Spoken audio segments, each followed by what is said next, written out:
하나님 말씀 나누도록 하겠습니다. 우리가 때때로 성경 말씀을 읽을 때 아무리 읽어도 무슨 내용인지 잘 모르겠고 그 말이 그 말 같을 때가 있습니다. 그런데 참 이상한 것은 무슨 말씀을 하시는지 이해는 안 가는데 이상하게 읽으면 읽을수록 도전이 되고 감동이 되고 은혜를 받는다는 것입니다. 바로 우리가 읽은 본문의 말씀이 그런 느낌을 주는 말씀 중에 한 토막인 것입니다. 무슨 내용인지 명확하게 이해가 안 갑니다. 똑같은 내용을 예수님께서 계속해서 지저리 반복해서 우리에게 들려주는 것 같은 느낌을 받습니다. 그런데 너무너무 놀라운 사실은 읽으면 읽을수록 은혜를 느낄 수가 있다는 것입니다. 우리가 하나님의 말씀을 항상 모든 것을 다 이해할 수 있는 것은 아닙니다. 그럴 때는 반복해서 나오는 핵심 단어가 무엇인지 찾아야 하는 것입니다. 사랑하는 여러분들, 신앙은 모든 것을 다 붙드는 것이 아니라 핵심을 붙잡는 것입니다. 가지를 붙잡지 마시고 여러분들 핵심을 붙잡으시기를 예수님의 이름으로 축원을 드립니다. 신앙의 핵심이 있다는 것입니다. 이 신앙의 핵심을 붙잡았을 때에 우리의 영혼이, 잠자고 있는 영혼이 되살아나고 오랫동안 가만히 있었던 내 영혼이 살아나서 하나님을 향해서 움직이기 시작을 하는 것입니다. 본문에서 가장 많이 반복돼서 나오는 단어가 있는데 나, 예수라고 하는 단어와 생명, 영생이라는 단어와 떡, 양식이라고 하는 단어입니다.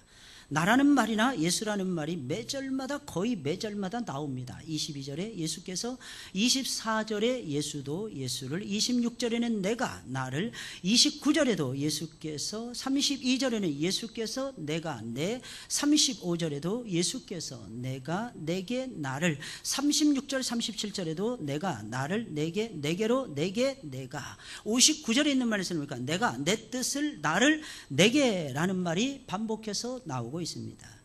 또한 가장 많이 등장하는 단어가 생명 또는 영생이라고 하는 단어입니다. 27절에 영생, 이 33절에 생명, 35절 생명, 40절 영생, 47절에도 영생, 48절에도 생명, 51절에는 영생과 생명이 동시에 나오고 있습니다. 그리고 떡, 양식이라는 말이 나오고 있습니다. 26절에 떡, 27절에 양식, 31절에 떡, 2인 만나, 32절에 떡, 참떡, 33절에는 하나님의 떡, 34절에는 떡, 35절에도 생명의 떡, 41절에는 하늘로서 내려온 떡, 51절에는 산떡, 이떡, 줄떡, 55절에 있는 말씀은 참된 양식, 참된 음료라고 말씀을 하고 있습니다.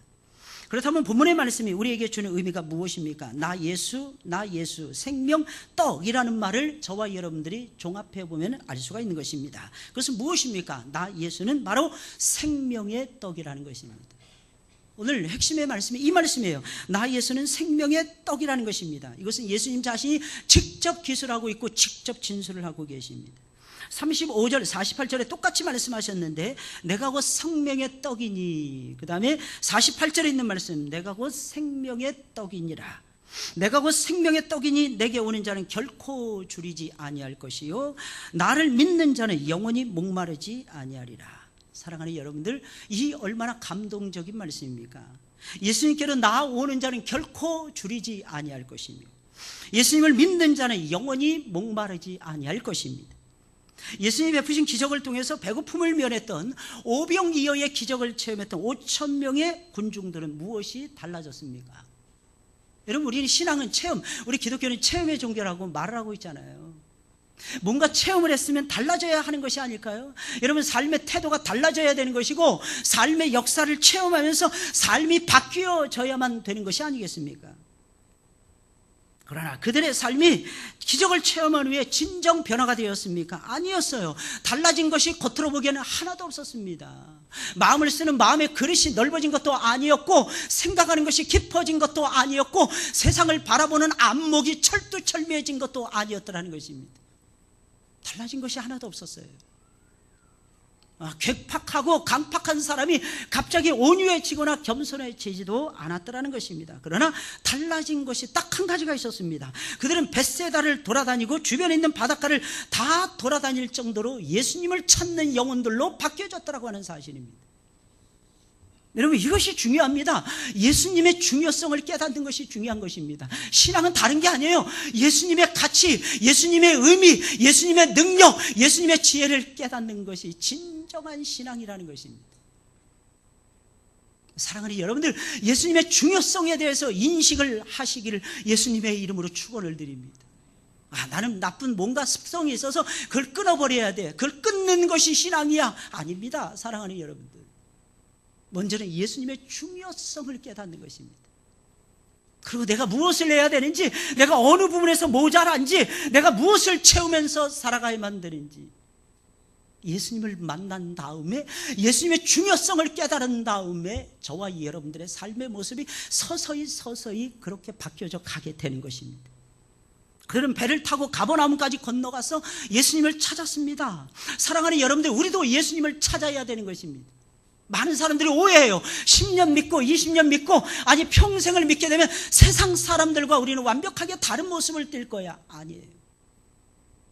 어떻게 보면은 우리가 예수 믿는 사람으로서 본이 안 될 때도 너무너무 많습니다. 그래서 우리 주님께서는 전도에 미련한 거, 십자가의 도를 가지고 하나님께서는 수많은 사람들에게 영생을 주기로 작정을 하셨다고 하는 사실입니다. 우리의 모습이 바뀌어지면 너무너무 좋겠죠. 우리의 바뀌어진 모습을 통해서 예수님이 증거가 되어지고, 우리의 가정이 새로워지고, 내가 다니는 직장이 변화가 되어지고, 내가 만나는 모든 사람들이 예수님을 만나게 된다면 얼마나 좋겠습니까? 더 이상하게 우리는 그런 삶을 살지 못하는 죄인들이라고 하는 사실입니다. 근데 놀라운 사실은 우리 마음속에 예수님에 대한 갈증이 일어난다는 거예요. 예수님에 대한 갈망이 일어난다는 것입니다. 그리고 예수님을 찾게 된다고 하는 사실입니다. 사랑하는 여러분, 신앙은 예수님을 찾는 것입니다. 여러분, 어렵고 힘들수록 예수님을 더욱 찾으시는 여러분들이 되시기를 주의 이름으로 축원을 드립니다. 그러면 하나님의 생명의 말씀을 듣고 다시 살아나는 기적을 체험하게 돼요. 놀라운 역사죠. 놀라운 역사.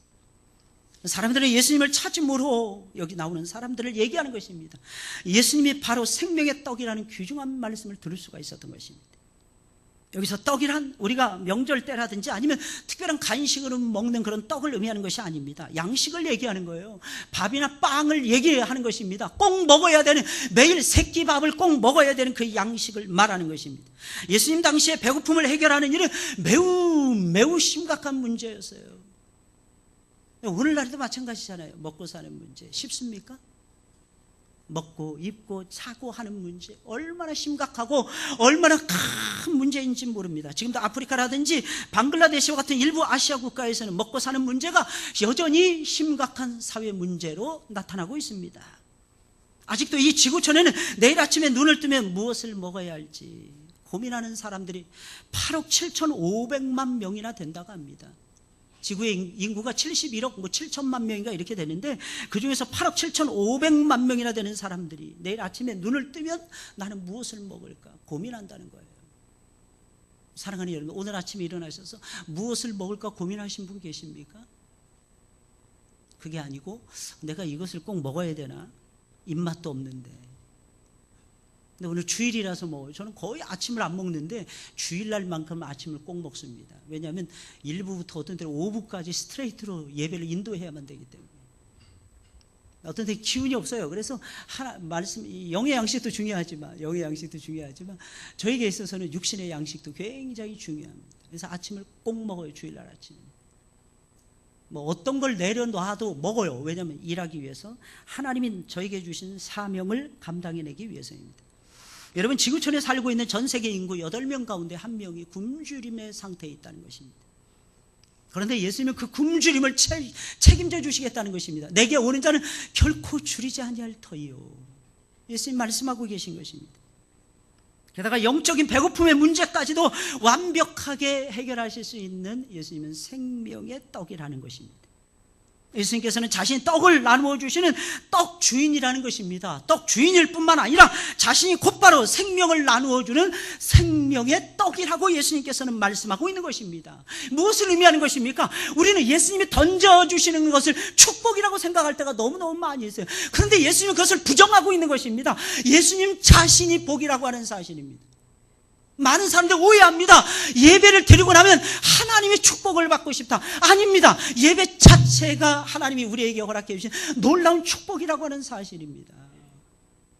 사랑하는 여러분들, 믿으시기를 예수님의 이름으로 축원을 드립니다. 그러니 우리는 죽으나 살아 예수님만을 찾아야 되는 것입니다. 예수님 찾으시는 여러분들이 되시기를 예수님의 이름으로 축원을 드립니다. 그럼 예수님은 생명의 떡이라고 했는데 예수님은 어떤 생명의 떡이십니까? 전체 하늘에서 내려오신 생명의 떡이세요. 예수님은 하늘에서 내려오신 분이라는 것입니다.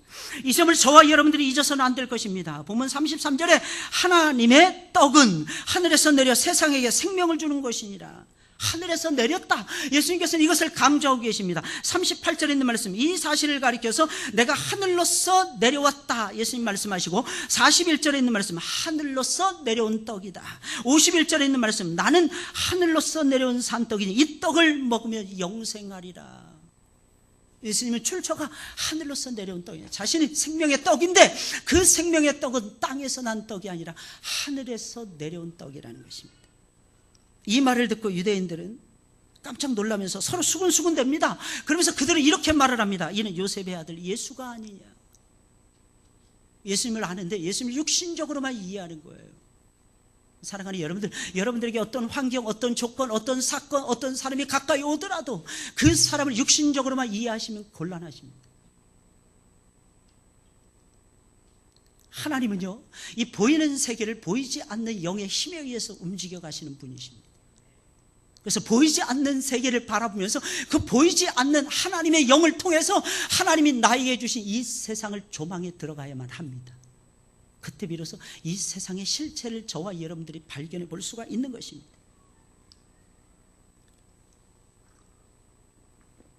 그런데 본문에 나오는 사람들은 예수님을 그렇게 쳐다보지 않았어요. 이는 요셉의 아들 예수가 아니냐. 육신적인 부분만을 예수님을 향해서 바라보고 있었던 것입니다. 그 부모를 우리가 아는데 저가 지금 어찌하여 하늘로서 내려왔다 하느냐, 거부하고 있는 것입니다.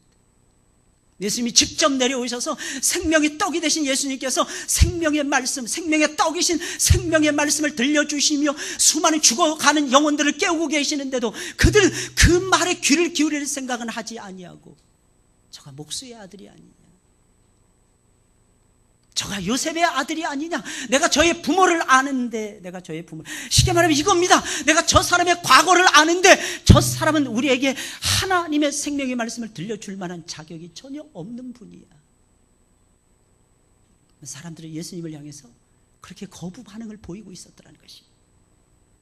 사랑하는 여러분들, 하늘로서 내려온 산떡이라는 것은 하나님이 하늘에서 내려주신 살아있는 떡이라는 뜻인 것입니다. 이 말이 무슨 말이겠어요? 자연적인 떡이 아니라, 자연에서 구운 떡이 아니라는 것입니다. 곡식을 거두어서 곡식을 빻아서 가루를 만들고 그것을 짓이겨서 국수를 만든다든지 아니면 떡을 만든다든지 아니면 밥을 만든다든지 아니면 빵을 만든다든지 그런 떡과 그런 빵이 아니라는 것입니다.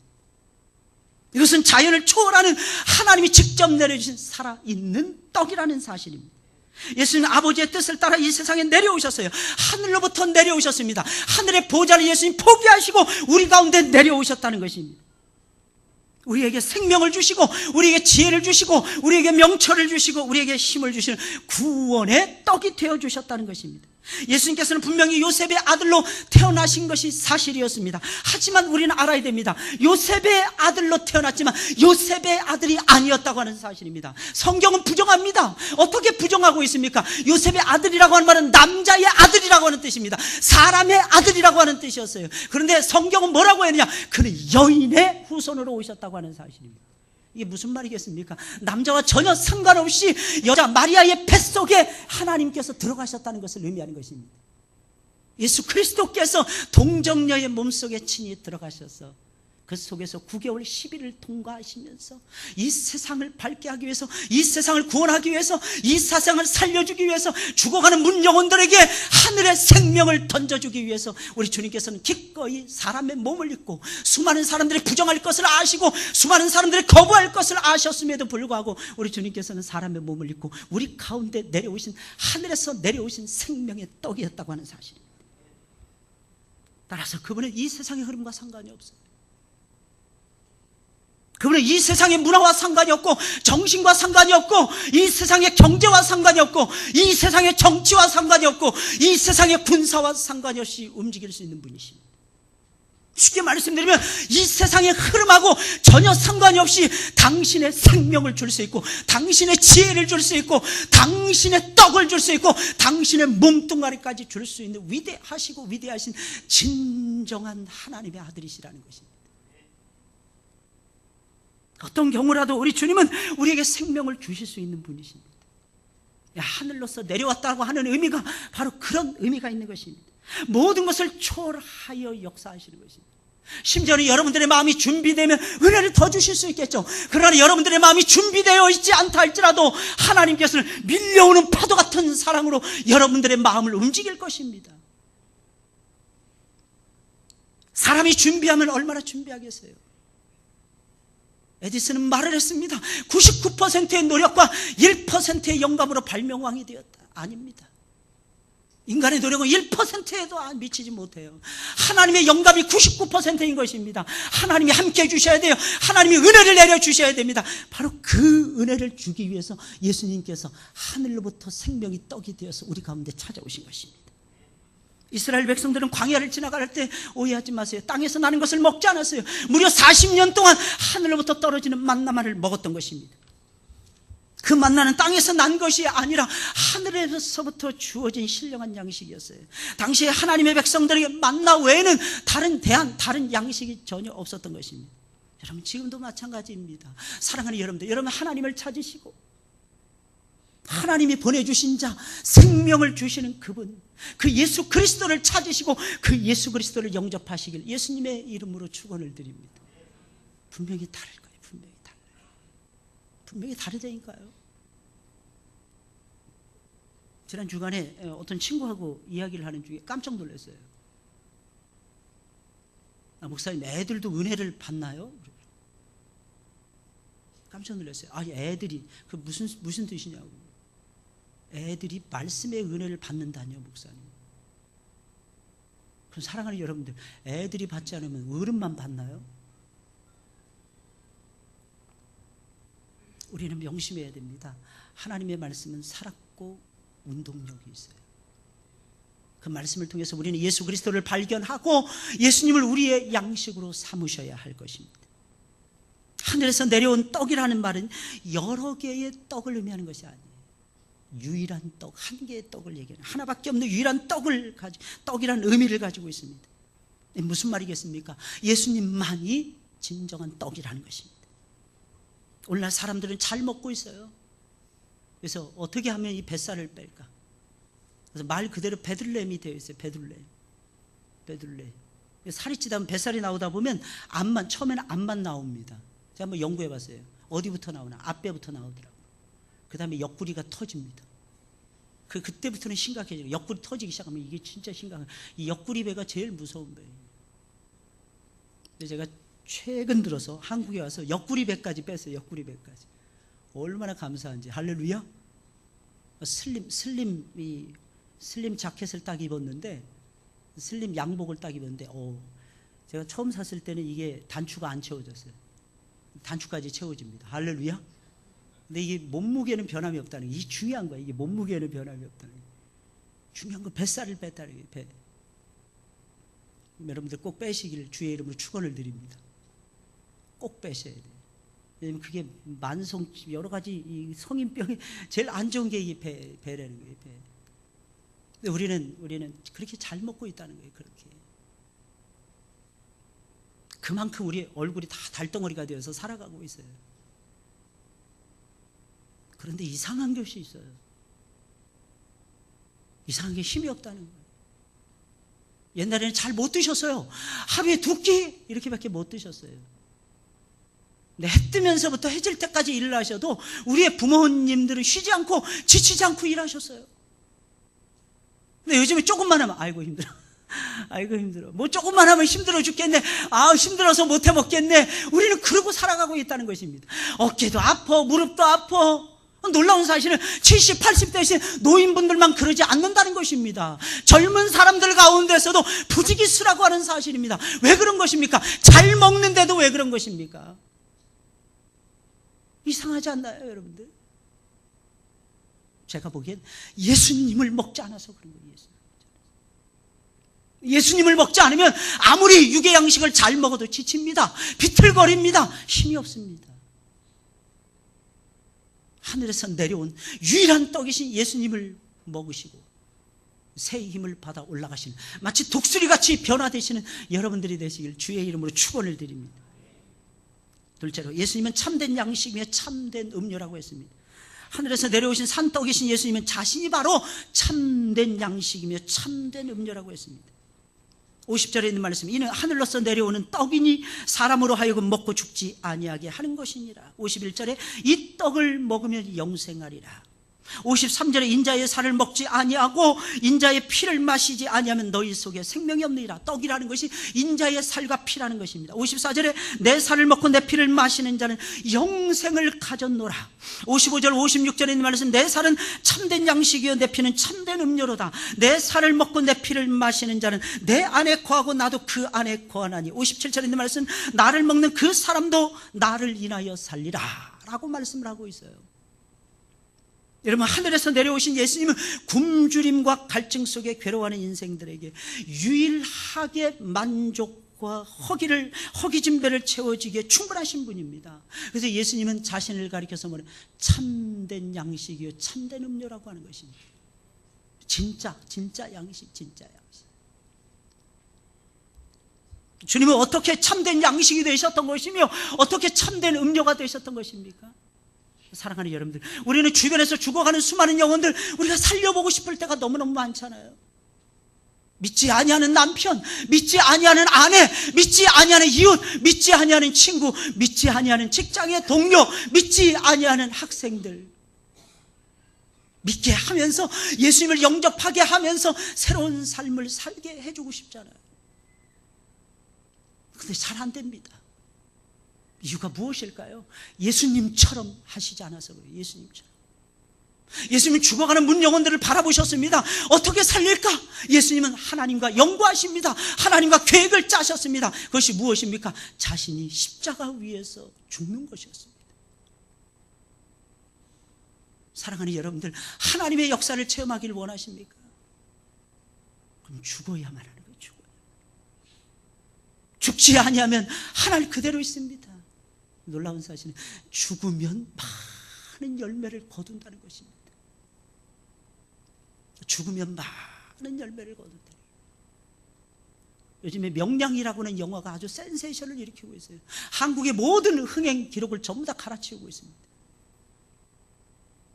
근데 저는 그 영화를 보면서 이런 마음이 들었어요.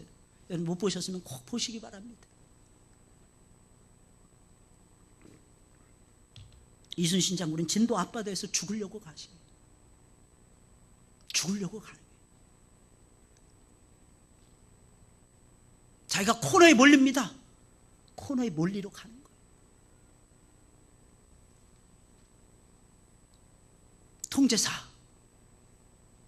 12척의 배 가운데서 11척의 배가 등을 돌리고 지금 도망을 가고 있습니다. 우리가 싸워야 됩니까? 부관이 묻습니다. 우리는 여기 죽으려고 왔다는 거예요. 여기 죽으러. 유일하게 혼자서 싸우는 거예요. 적은 330척이 몰려오고 있는데. 근데 사랑하는 여러분, 예수님은 그 정도가 아니었어요. 3,300, 3억 3천. 수많은 사람들이 예수님을 죽이기 위해서 달려오고 있었습니다. 그런데 예수님께서는 그 한복판에 서 계셨던 것입니다. 강도들의 틈바구니 속에서 엘리 엘리 라마 사박다, 나의 하나님 나의 하나님 어찌하여 나를 버리셨나이까. 마지막 순간에도 예수님 포기하지 않아요.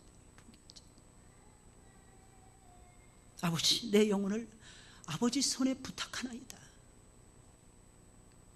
인류를 살리는 방법, 사람을 변화시키는 방법, 그건 사랑 외에는 없는데 그 최고의 사랑은 그 사람을 대신해서 죽는 것이었습니다. 그래서 예수님이 선택하신 것은 자신의 살을 찢는 거였어요. 생명의 떡이 되어서 그들의 영혼을 살릴 수만 있다면 예수님께서 선택하신 유일한 방법, 살고자 하는 자는 죽을 것이요 죽고자 하는 것은 자는 살 것이요. 예수님이 선택하신 것은 자신의 목숨을 십자가 위에서 찢어내는 것이었어요.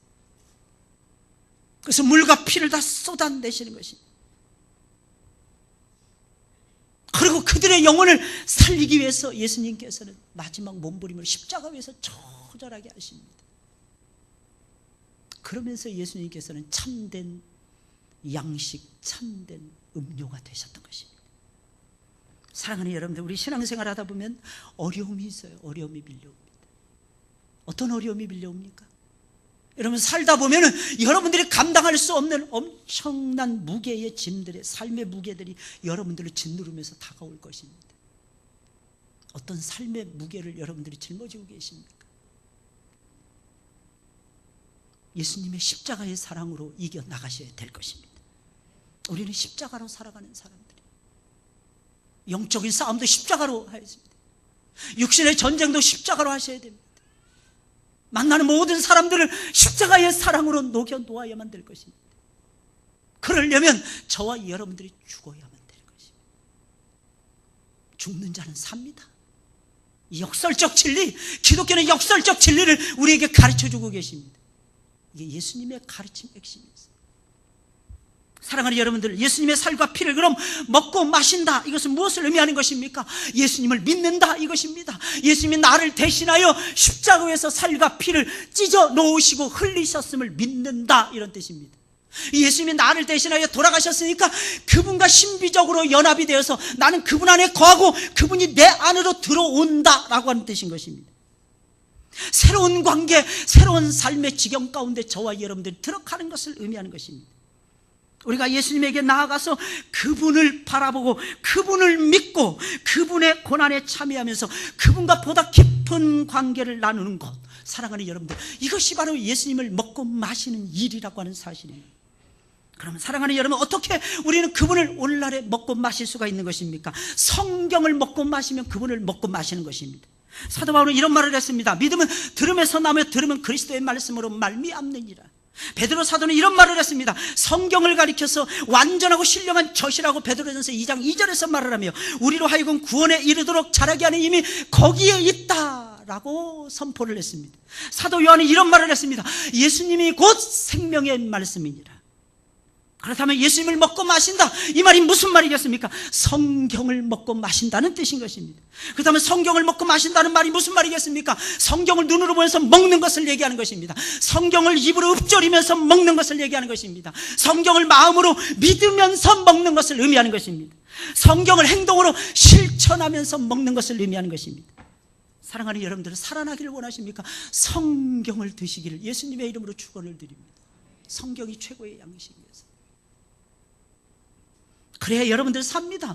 영혼이 삽니다. 아니, 영혼만 살아나는 것이 아닙니다. 영혼이 살아나면 육신이 삽니다. 정신이 살아납니다. 어떻게 행할 것인지를 깨닫게 됩니다. 지혜가 막 번쩍번쩍거립니다. 여러분, 유명한 미국의 이 토크쇼의 여왕이라고 부르는 오프라 윈프리라고 하는 여자가 있어요. 미혼모의 딸이에요. 미혼모의 딸. 미혼모의 딸. 할아버지 할머니 손에서 컸는데, 할아버지도 또 중간에 일찍 돌아가시고 할머니 손에서 거의 컸답니다. 오프라 윈프리. 설상가상으로 14살에 그의 삼촌이 집안에 왔다가 아이를 강간을 합니다. 아기를 임신을 합니다. 아기를 낳았습니다. 그 충격이 너무 크니까 이 아이가 이때부터 오프라 윈프리가 집을 나가기 시작해요. 가출하기 시작합니다. 가출하고 마약을 먹고 그냥 온갖 나쁜 짓을 다 합니다. 그러다가 엄마가 새로운 남자를 만나서 재혼을 합니다. 근데 그 양아버지가 상당히 괜찮은 남자였던 모양입니다.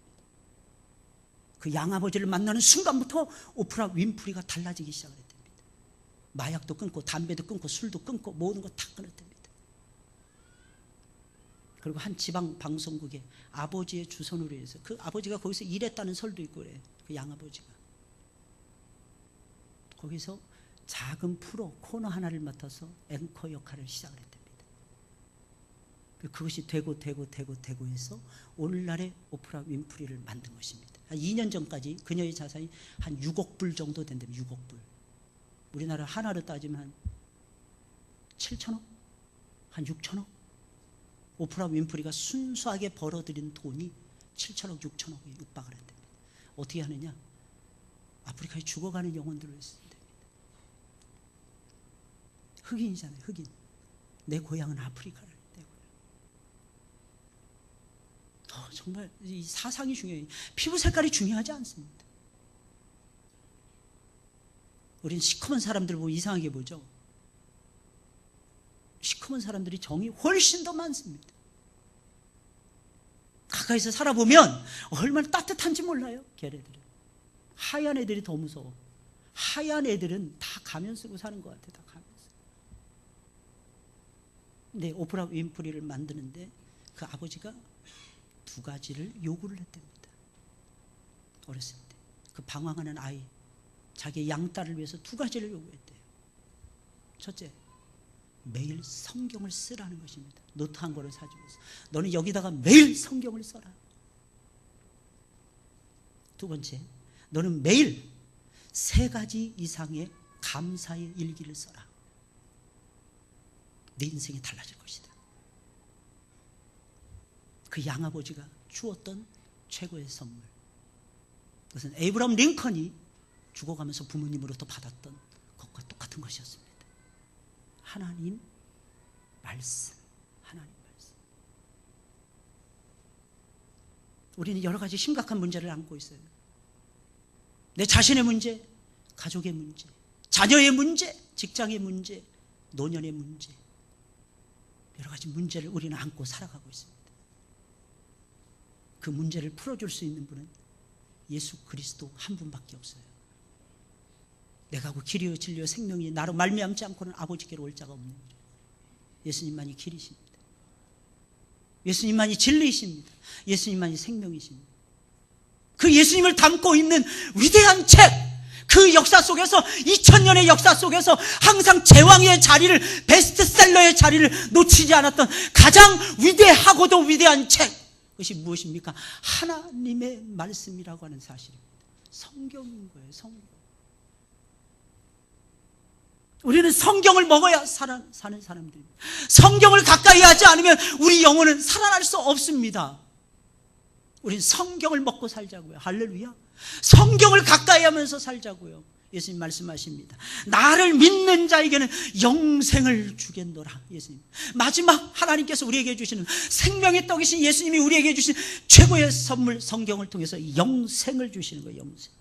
35절에 내가 그 생명의 떡이니 내게 오는 자는 결코 줄이지 아니할 것이요 나를 믿는 자는 영원히 목마르지 아니하니라. 33절, 40절, 47절, 48절 믿는 자는 영생을 가졌나니 내가 곧 생명의 떡이로다. 51절 나는 하늘에서 내려온 산떡이니 사람이 이 떡을 먹으면 영생하리라. 나의 줄 떡은 곧 세상의 생명을 위한 내 살이로다. 예수님 그렇게 말씀하셨어요. 예수님께서는 사람의 몸을 입고 이 땅에 내려오신 이유가 무엇입니까? 주님이 고난을 받으시며 상하고 찢기시고 매를 맞으신 이유가 무엇입니까? 2가지예요. 여러분들에게 생명을 주고 여러분들을 존귀하게 만들기 위해서.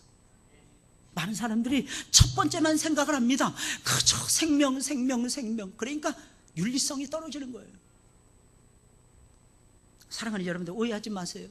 예수님이 율법, 모세를 통해서 우리에게 주신 율법 3가지였습니다. 시민법, 의식법, 그 다음에 도덕법이었습니다. 윤리예요. 3번째 윤리. 근데 시민법, 의식법은 예수님께서 십자가에 달리심으로 전부 다 폐하셨습니다. 놀라운 사실은 10계명의 윤리법은 아직도 우리 가운데 적용이 되어진다는 것입니다. 그대로. 삶은 윤리인 것입니다. 교리는 그 윤리로 나타나야만 되는 것입니다. 무슨 뜻이겠습니까? 믿음이 착하고 선하면 두말할 필요도 없이 우리의 삶도 착하고 선해야만 되는 것입니다. 그게 열매예요. 그게 아름다운 열매. 성경은 우리에게 그것을 원하고 있는 것입니다. 우리에게 생명을 주고 존귀함을 주기 위해서 예수님이 십자가에 달려 돌아가신 거예요. 우리는 하나님 손에 붙잡고 끌려가면 돼요. 순종하면 돼요. 그리고 그 끌려가서 예수님을 영접하고 예수님의 뜻대로 존귀한 모습으로 살아가시면 되는 것입니다. 예수님 말씀하셨어요. 내게 오는 자는 아무도 결코 내어쫓지 아니하고 잃어버리지도 아니하고 다 살리겠노라. 그때가 언제입니까? 아무 때가 아니에요. 아무 때나가 아닙니다. 예수님 말씀하십니다. 39절, 40절, 44절, 54절. 마지막 날에. 마지막 날은 두 가지 의미가 있어요. 두 가지 의미. 내 인생의 마지막이라고 생각되는 그 날을 얘기하는 것입니다. 오해하지 마세요. 죽음의 날이 아닙니다. 죽음의 날을 향해서 징굴해 갈 수밖에 없는 내 인생의 마지막 날, 내 인생의 라스트 데이가 있다는 것입니다. 그게 10대일 수도 있어요. 그게 20대일 수도 있습니다. 그게 30, 40, 50대일 수도 있고 70대, 80대, 90대일 수도 있는 것입니다. 그때 예수님을 만나야 되는 거예요. 그때 예수님께서 우리에게 생명을 주신다고 약속하고 계십니다. 그리고 정말 이 세상의 마지막 날, 우리 주님께서는 우리의 영과 육을 다 살려서 하나님 나라에 데려가신 예수 그리스도께서 재림하시는 그날, 그 날이 바로 마지막 날인 것입니다. 그 날에 우리 주님이 생명 주시고 살리시겠다는 것입니다. 할렐루야. 사랑하는 여러분들, 우리가 만난 문제는 우리가 해결할 수 없어요. 초월에 계신 하늘로부터 내려오신 예수님이 해결하십니다. 예수님이 참된 양식이 되시고 참된 음료가 되시고 예수님이 친히 도구가 되시고 예수님이 친히 목적이 되어서 우리의 문제를 해결해 주시고 풀어주십니다. 영생을 주시고 존귀함을 주시면서 할렐루야. 처절하면 처절할수록 존귀함은 더해지게 될 것입니다. 존귀함의 축복은 날로 날로 더해지게 될 것입니다. 이런 삶이 여러분들의 삶이 되시길 예수님의 이름으로 축원을 드립니다. 우리 찬송을 부르겠습니다. 우리 찬송가